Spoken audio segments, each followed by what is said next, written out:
Okay. Miss Cassandra Alexis, ma'am, welcome to the Flow and Flourish Podcast. I am so happy to have you. Hello. I'm so happy and excited to be here. Thank you. You're so welcome. Looking as lovely as you want to look this evening, girl. That's that black don't crack. Yes, that black don't crack. Tell me about it. Girl, I have been waiting anxiously to get you on here to talk about what we're talking about today, about us really being a brand, right? Whether we are working in corporate, if we're entrepreneurs, just in so many different areas. And so before we jump in, I want you to talk to us a little bit about how you became the CEO, the Chief Empowerment Officer for your clients, really what that means, and then we'll dive into this thing. Absolutely. So I am one of those people that believes that your business comes out of who you are as a person. And so one of the things about me and my own characteristics in my personal life is I am an encourager and I empower my friends and my family. I always speak life into them. And so when I thought about what it was that I wanted to do and just trying to figure out different titles and ways to position myself, when I thought about what the work was that I was doing, it goes beyond being a marketing strategist.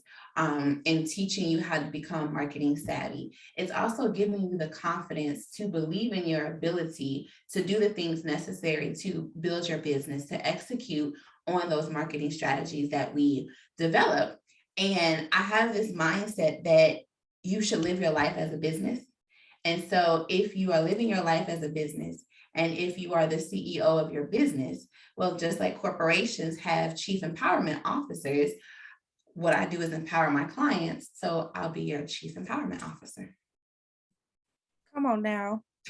Oh, listen, really being able to adopt that mindset, right? That you are a business. That is so powerful. And I love how you talk about that it's beyond the marketing piece, right? That you're giving us the confidence to show up and be able to market ourselves and understand our value. And again, this is my HR coming out. So I remember talking about this internally with employees about you are a walking brand, right? So even in corporate, you have to be able to market your skills, know your value, and be able to speak to that, to toot your own horn. And a lot of us, we have some trouble doing that, right? Especially us ladies. We do. And I like to say that I do marketing strategy with an empowerment twist, because we really do need that. It's something that we're not taught growing up as kids to speak about yourself. It's, being arrogant or conceited. And so we don't really get those opportunities to develop that skill. But you're right. When you go and apply for a job, your resume is a piece of marketing collateral. You're selling yourself to this job. When you go for a promotion, a company that I used to work for, they had a intranet site because they didn't post jobs. And so they would go in when it came to move people into different roles. They would look into the system and see what roles you had with the company. If you happen to have been an experienced hire, what roles you had outside. And even just looking at your quote unquote profile was what they used to say, hey, this person would be a good candidate for this role. Again, you're being sold, you're being purchased, and you don't even know it. That's what a purchase is. You're opting into buying something, to consume something. That's what we do with each other all day long, every day. All day long. And I know you touched on this a little bit. We kind of talked about this before we started recording, and that one of the ways that we need to kind of shift our mindset is around realizing that we gotta realize we're products, right? It's not in a sleazy way, but like exactly. It's not sleazy. No. and I had to say that because I know somebody is like, girl, I am not no product. Ma'am, yes, you are. I can't be both. You can. Your job bought you. They give you that salary, ain't they? You are a product. Yes. Damn. And people don't realize that even outside of work. If you think about the people that are in your life, you picked your mate for a certain reason. You pick your friends for a certain reason. You call a certain friend for a certain reason. If you have a friend, like one of my friends, we've been friends since I was 8 years old. She is my I need to laugh friend. When I want to laugh, I call her. Mm-hmm. She feels a role. She has a purpose. All of us do. Even if it's, I want to go shopping. Who is your shopping friend? You put that person into your life. They stay in your life. They, oh my gosh, I just went blank. Job security. When you think about your job, you're finding a way to stay valuable and relevant to this company. We do that in our friendships. When people no longer feel the role that we needed them to feel, normally our relationship with them changes. So if you look at it in the grand scheme of things, you're choosing to consume someone and you are being chosen to be consumed. It's just looked at very differently, but that's essentially what we're doing every day. When you friend somebody on social media, you are choosing to consume them. You are consuming their content. And everything about them. Oh, goodness. And the friend one is so relatable because, you know, like you said, we have those friends, like the ones that make you laugh, the ones that you can call and cry, the ones you can say, look, I need to go bust some windows and slice them. Hello. Right? Not that we're condoning any of that. I'm just saying. Not at all. That's not that And I just love that you broke it down that way because we are constantly consuming other people and other people are consuming us. And so I love that you broke it down in terms of us being a product. I want to take a step back and have you talk a little bit about opulence because you represent opulence. And, you know, if you are open to it, sharing a little bit about your story and how you became this opulence guru that I call you because you exuded in every way possible. I know between some of our personal conversations, we talked about it. So I would just love to share you with the world and talk a little bit about that. Yes. So it's an interesting story. For as long as I can remember, I've been the bougie friend. And I went through a period. Yes. I'm sorry. That's been a title that people have associated with me for forever. And for a long time, I really didn't like it because I knew that it was being used in a negative way, just like we use bougie in the Black community. Mm-hmm. Bougie itself is not a negative word. If you actually look at the true meaning of the word, it just means that you are aspiring to a higher social class. That's it. Well, who don't want to do that? Who want to stay in poverty? Girl, listen, call me bougie all day long. I am aspiring to a higher social class. Wow, I didn't know that was the definition. And so as I started to understand the word more, I was like, I am bougie. And I did an episode on my podcast called Redefining Bougie. And it really was about the fact that if we take a look at what bougie really means, it's walking in excellence. The people who we say are bougie, they have higher standards. They don't settle for certain things. They maybe are constantly educating themselves. They surround themselves with people that can help them advance or who may be on a different level. They like nicer things. They just have certain standards about themselves and they carry themselves in a manner of walking in excellence. Mm-hmm. And as I was preparing to do my podcast, one of my friends said, God told me your word is opulent. And I was like, what? This was before the podcast. This was not a word that I used. Really? No. She was like, it defines you. And so when I first looked up the word, I was like, I literally had to like try it on for size. Mm-hmm. And so the word itself, it speaks to affluence, luxury, wealth, things like that in terms of the definition of the word.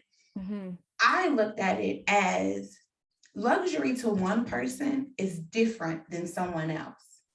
For me, luxury may be a Chanel bag, flying first class to some European country. To a mom with 5 kids and a husband, luxury may be taking a bath and having quiet time. Listen. And so it's really creating that space to define what it means for you, but it is celebrating Black women, as far as how I use it, walking in excellence, normalizing them living a life of luxury, having high standards, not settling, and whatever, and them being able to define what that looks like for them. Personally, like I'll use something that's going on right now.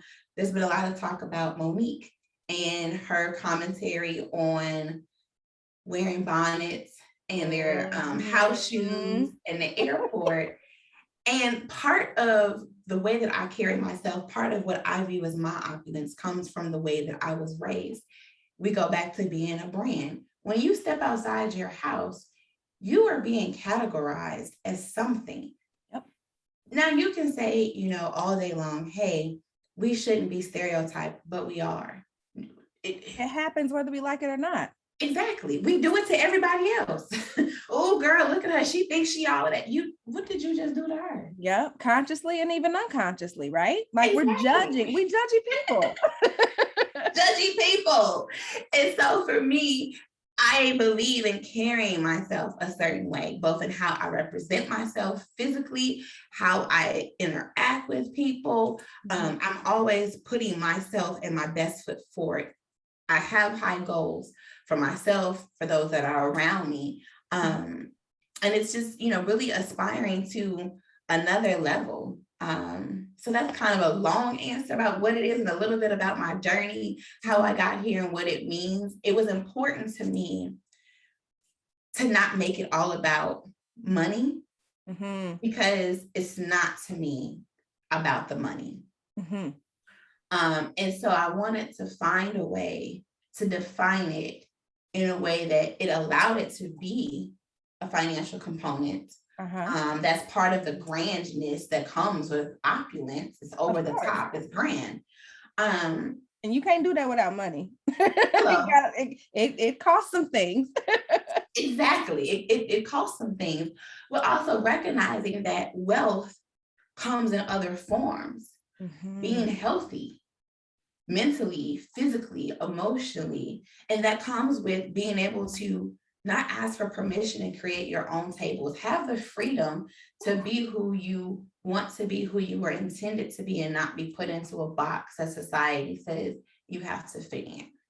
And so that was how I guess, made opulence bigger than just grand, affluent, wealthy by the definition of the word.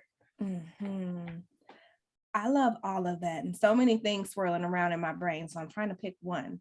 I love how you help us to understand we don't need permission, right, to be opulent, and that opulence is not just about the financial piece. Yes, it's one component, but as we sit and talk, and even when you think about us being a brand 24/7, whether you're at work, whether you're at home, I know that I have said to my children and my husband, you cannot go outside looking crazy because you represent me, right? And it's the truth. Any one of them will tell you that. And that is something that I learned growing up as well. Are there times where I've been out in my bonnet? Yes, there have been, but since I started learning and being in corporate, how much of a brand I am on and off, I'm very cognizant of that. And so I just love that you bring all of that together, and it makes me think specifically in the workplace, right? Are we striving for opulence at work in the things that we do? Because we focusing on workflow pillar in this episode, and really thinking about, okay, when it comes to opulence, when it comes to you being a brand, how are you going about making sure that people know your value, right? Like, what kinds of mindsets do you have to have? What kind of values need to be in place in order for us to, number one, be in tune with what we're considering to be opulent and making sure that the environments that we're in match that. I know I said a lot, so I'm gonna pause. That is huge. And I feel like for us, especially as Black women, we juggle so much. And I joke and say, I'm surprised that we're not bipolar, because we're constantly switching and changing and doing XYZ to fit the mold that someone else expects us to be. That is amazing how we don't lose sight of who we are. And I think that's part of the problem, that a lot of times we do lose sight of who we are. Yeah. I would say my personal belief is that often, and I'll speak for myself, especially with my last job, I didn't operate in opulence. And what I mean by that was I allowed that job to change me to fit their mode, instead of saying, this no longer fits my mode, I'm going to leave. And it goes back to the money piece. When you are in a position where you have that 6, 8, 12 months of income sitting in the bank, you are more likely to be able to say, this no longer suits me. I'm going to leave without another job. Because you have that cushion. Yep.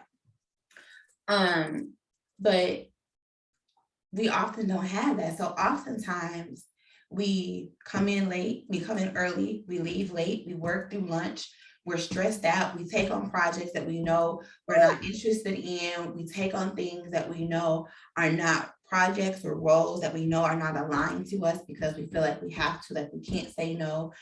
We rarely ever push back. We rarely fight for ourselves to get the promotions that we deserve, that we've earned. And I feel like all of that weighs on us. Yes, we come to work and we balls to the wall. We are given 110% yes, of what we have. But how much of that really is, are we giving our hearts? Are we happy with what we're doing? Are we fulfilled? Are we enjoying what we're doing? Or is it really about just getting a paycheck so we can survive? And many of us don't have the luxury to find jobs that really make us happy. But that's why you're here too, right? This is why we do the things that we do, because we need people to understand, regardless of the reasons that they may stay in these roles that may be unfulfilling, but paying all the bills in a big way, making 6 figures and plus, you're still opulent and you still deserve the best. And to me, as you were talking, all I could think about was alignment and making sure that the places that you are in alignment with how you want to operate, with how you want to feel. And we're scared sometimes to chase that, but really being able to step back and, like you said, say, you know what? I've outgrown this role. I'm not going to put myself into this mold anymore. I can't. My mental health is not worth it. My emotional health, my physical health, none of that is worth it anymore. And so I want to switch gears a little bit and talk about, how do we do that if, for say, we're going to switch roles, right? We're either going into entrepreneurship or we're looking for a promotion outside of that department, or even switching companies. I wanted to talk about, how do you market your value? So to me, the very first thing in terms of marketing your value is believe it. You have to say it again, please. And it's believe in it. And to go a step further, you have to decide what that means for you. And then believing that this is what it is. I can have it. I can get it. I may have to do this or that, but this is mine. It's available to me. Being intentional about where it is that you want to go. What is it that you want to accomplish? Seeking out what you need to do that, whether that is skills, resources, people, mentors, putting out there this is what you want to do. That's the other thing. We, as Black women especially, we keep our goals and our wants to ourselves because we feel like somebody's going to take them from us. Nobody can take it from you. And we've been taught that, right? Girl, keep your business to yourself. You don't want nobody poo-pooing on your dreams. Hello. Or stealing your idea. So you never know who can help you get that job, get that promotion if you don't say anything. I have worked for two of the biggest companies in the world. I have not gotten either job through traditional means of going on LinkedIn and filling out, finding a job. Neither job did I ever get that way. They found you, didn't they? One was because I actually said, hey, I want to come work there. And I had to, first I decided what it was that I wanted years before. And then once things in my life shifted and it was like, okay, now I'm ready for that.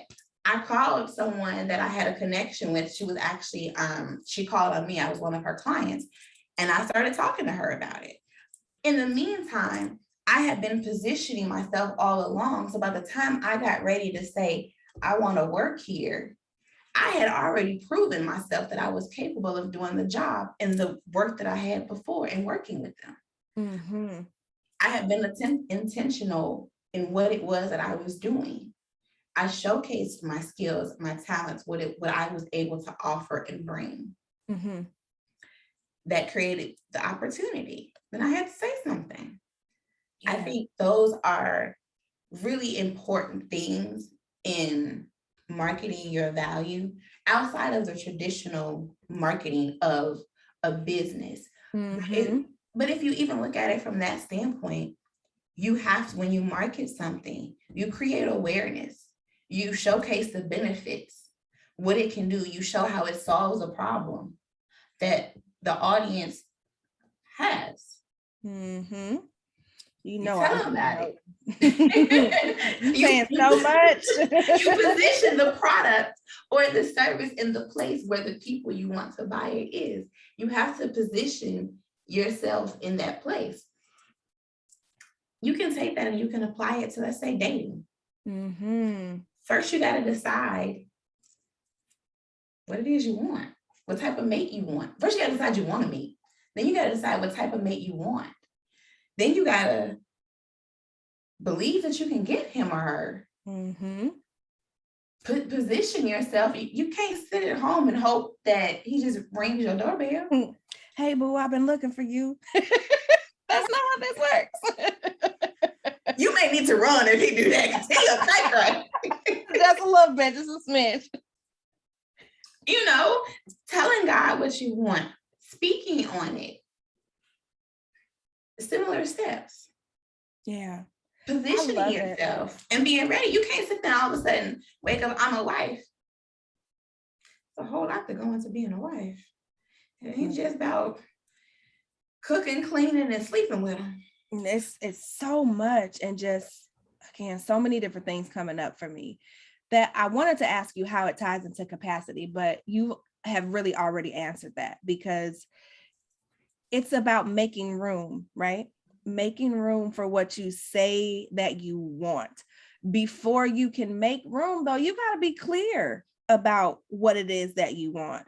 I wrote down, you said that you need to believe your value first and foremost, right? Whether that is in a relationship, whether it is at work with your friends, you are a product and or service, and therefore you have value, right? Yes. And then you said you got to be intentional about what it is that you want. So making the time to really sort that out, to really think about it, right? Like if you at that no good job and you feel like they don't value you, what kind of job do you want, right? What kind of environment do you want to be in? What kind of projects do you want to work on? What's going to make you feel fulfilled? So really taking the time to think about that. And then the last one that you said, I wrote down something that I think I've told you before personally. Seek what you speak until you see what you say. right? Speak it into existence, talk about it. And I love that you brought up that as women of color, we're often taught that we should not speak about those things because somebody can steal it. You don't want nobody to, take it from you, all of those different things. And I just love that the way that you've gotten into these two roles that you've been in, that you said are the, two of the largest companies in the world, have been non-traditional. And it's because you followed these different things, right? You've marketed your value, positioned yourself, and you spoke it. You speak what you seek until you see what you say. Absolutely. And I'll add this to it. Sometimes we give up when we don't see things in the time in which we expect to see them. Talk about that, girl. And so I'll give an example. So I was still in college and I said, I want to make six figures by the time I'm 30 years old. I'm in college. I don't have a job. I decided what I wanted before I could figure out how to get there. And as I think about the way that I maneuvered through my career, I didn't get six figures at 30.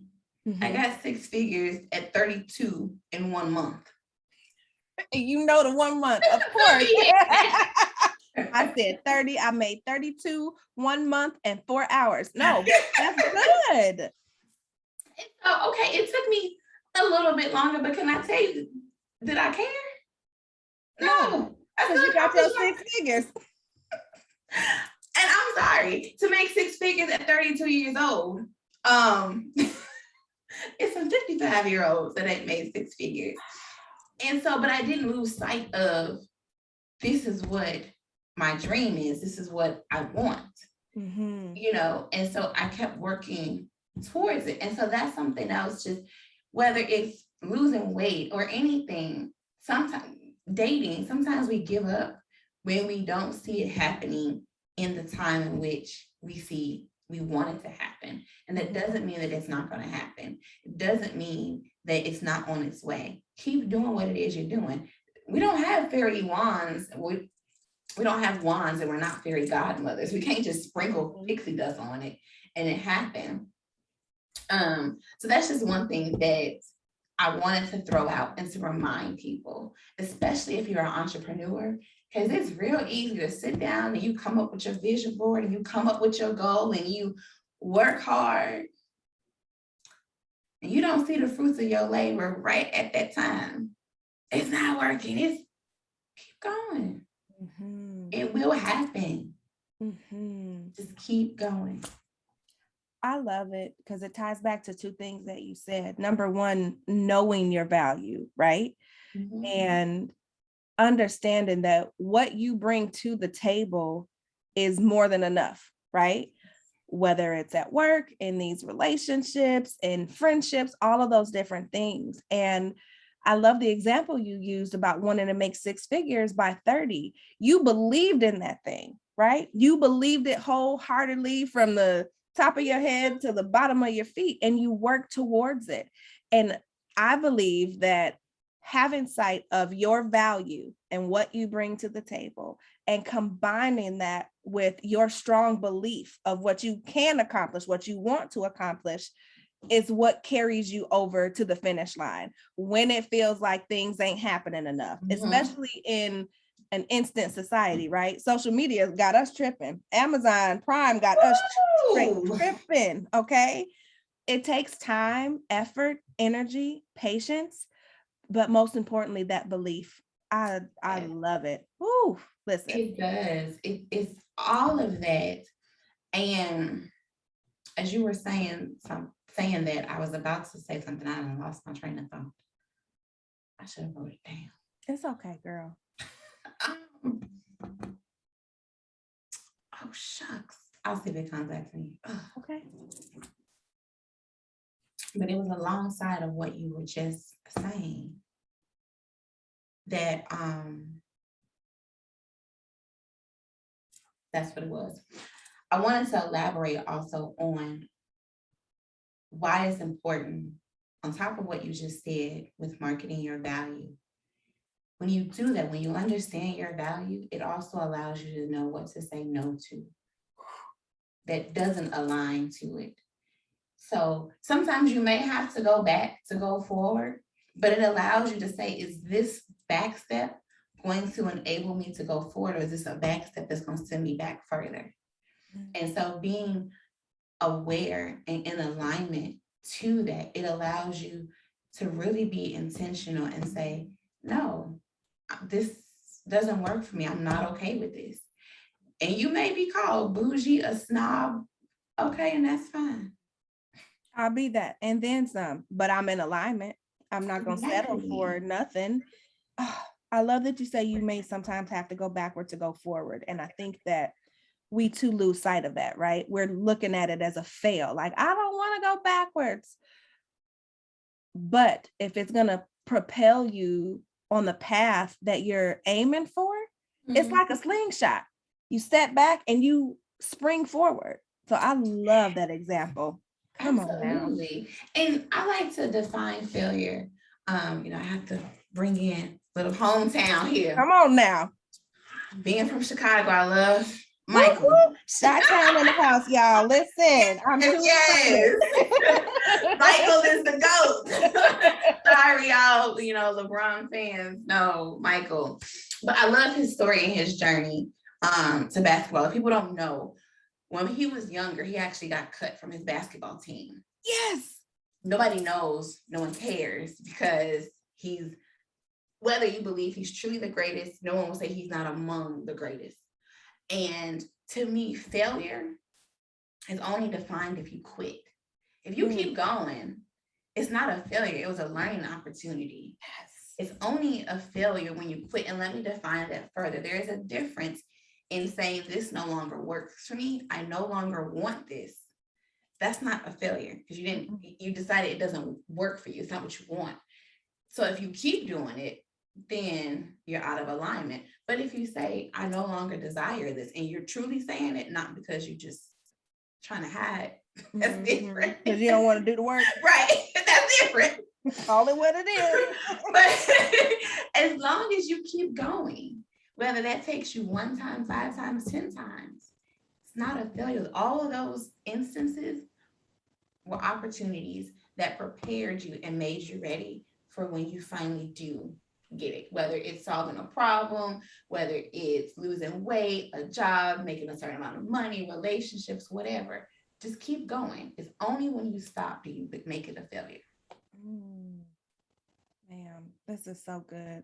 So good. And I'm loving the Michael Jordan reference, being a fellow Chi-town lady. Yes, absolutely.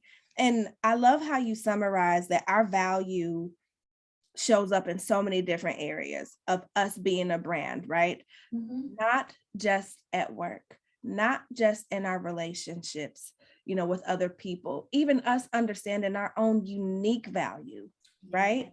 And what we bring to the world, our purpose, all of that. But we have to be intentional about understanding that value. And on top of that, marketing it and going for what we want. Because if we don't, we stay unfulfilled, we stay frustrated, we stay underpaid, and do all these different things that then impact our overall capacity and our ability to show up in excellence, to really be opulent, right? So I love it. Girl, I could talk to you all day long, all day long. So I want to ask you the questions that I ask all of the wonderful guests that come to the Flow and Flourish podcast. So when you're ready, I will shoot. I'm ready. Let's go. Number 1, if you could go back in time and give the 17-year-old version of yourself one piece of advice and one piece of advice only, what would it be and why? So in front of me, I love all things Coco Chanel. And in front of me is a picture, and it says, in order to be irreplaceable, one must be different. And so I would tell my 17-year-old self, don't try to be like the rest of them. Don't fit in.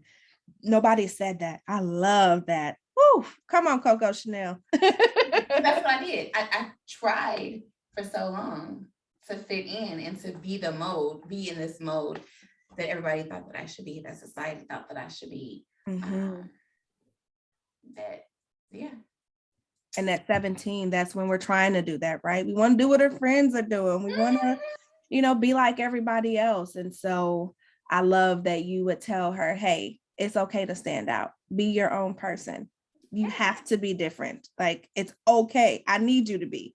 Yes. You gonna thank me. Yes. And that's the one thing teenagers don't want to be, is different. Girl, you know, I didn't cry to you about this 18-year-old over here. So we ain't gonna go there. But yes, I love that. All right. Number 2, since we're on the Flow and Flourish podcast, tell me one thing you do on a regular basis to make sure that you are able to flow and flourish. So one thing that I do is I love bubble baths, and I try very hard to make it an intention to take a bath every week. And when I say take a bath, I mean literally. I have my scented bubbles. I have an entirely black bathroom. The only light is candlelight. I have my music. I have a mimosa or a glass of wine, and I will take and sit there for 30 minutes to an hour. I love it.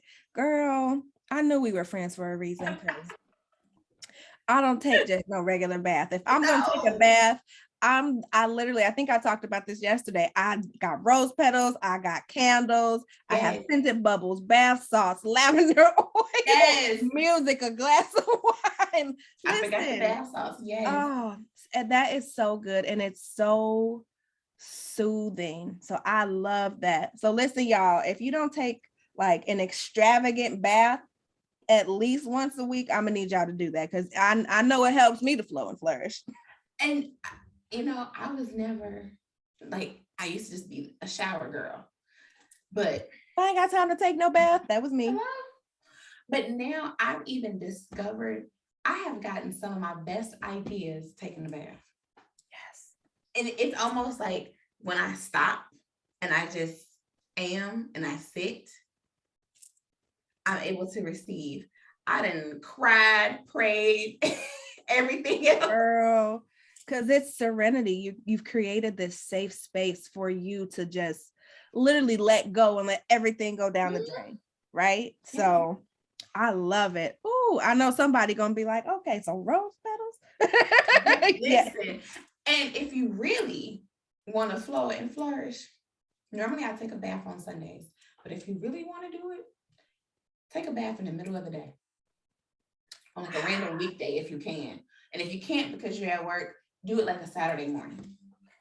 You gonna make me take a bath tomorrow, Thursday afternoon. Don't play. That is a whole nother level of freedom that comes with that. I have to try that. I've always wanted to. Now I'm gonna put that on my list to do before the end of the year. Thank you for sharing that. You're welcome. See, okay. You can share and it's okay. There's enough baths for everybody. For everybody. Listen, the bath industry got plenty of things they want to sell to you, plenty of products, okay? Shortage of bath shortage. Oh, okay. So the last one. I know that we have talked about a ton of things. You've dropped all kind of gems, diamonds, goodies, all of that. But what is the one thing that you want the listeners to walk away with after listening to this episode? So the one thing that I would want listeners to walk away with is the next time someone asks you, who are you? Don't list, I'm a mother, I'm a wife, I'm a daughter, I'm a whatever your job title is, teacher, police officer, attorney, whatever. Tell them who you are. You are funny, you are sophisticated, you're intelligent, you're whatever adjective that is that describes you. When you start to detach yourself from the titles that you wear, you allow yourself to connect with who you are, it will help you to identify your value, because you will see that without those titles, you're still all these things. Mic drop as the kid screams in the background. Drop. Clearly they were feeling what you said too, right? That was on cue. Oh my gosh. Ma'am, that is so powerful. I'm gonna leave that there. That is so powerful. Goodness. Thank you so much. You're welcome. I know that this episode is going to be really amazing for everybody, because everybody's trying to figure out how to market their value, right? In so many different ways. And if we run our personal lives like a business, that's going to help us to do that. So thank you for the tips. Thank you for all of the information. And before you get out of here, I want you to talk to us about if you have anything going on, how people can find you, work with you. You know, I'm included in the show notes, but just go ahead and tell them, because I know somebody's waiting like, oh, I need to work with her. Come on now. Yes, absolutely. So the name of my company is Opulent Outcomes Coaching and Consulting. And like I said earlier, it is marketing strategy with an empowerment twist. So I am all about helping you to silence your self-doubts, own your opulence, market your value so that you can create your own tables. I have a variety of different packages, from coaching to consulting offers, that really help you in that space. I work with entrepreneurs, both new entrepreneurs who are trying to launch their businesses, as well as those that are already established to grow them. So check me out on my website is CassandraAlexis.com. You can find me on social media, Instagram and Facebook at the Cassandra Alexis. You can check out my podcast, Crowned Opulence. And also, in a couple of weeks, I'll be adding a new title to my name, and that is published author. I couldn't get off mute fast enough. I'm so excited for you. Thank you. I am so excited for this project to drop. It is a collection of stories from Black women around the world. It's called The Unchained Goddess. It drops September 17th. So I am so excited for that project. The stories that these women are telling are incredible. It is all meant to help you to become unchained. So check that out. I am actually doing a giveaway of an autographed copy of the book between now and September 17th. So if you look on Instagram or Facebook, you can get the link to register. It's also on the website. Yes. And I'll give you the link too. I don't know when the episode's going to come out. Absolutely. Yeah, I cannot wait. It's amazing. You're just doing so many good things and changing so many women's lives, literally breaking the chains that we always talk about in our own calls. And I just thank you for doing what you do and helping us to live our opulent lives and show up in excellence and just all of that. You are amazing. Thank you, ma'am. Thank you. You are as well, ma'am, because we need to learn how to manage our capacity in these streets. In these capacity streets, okay? Hello.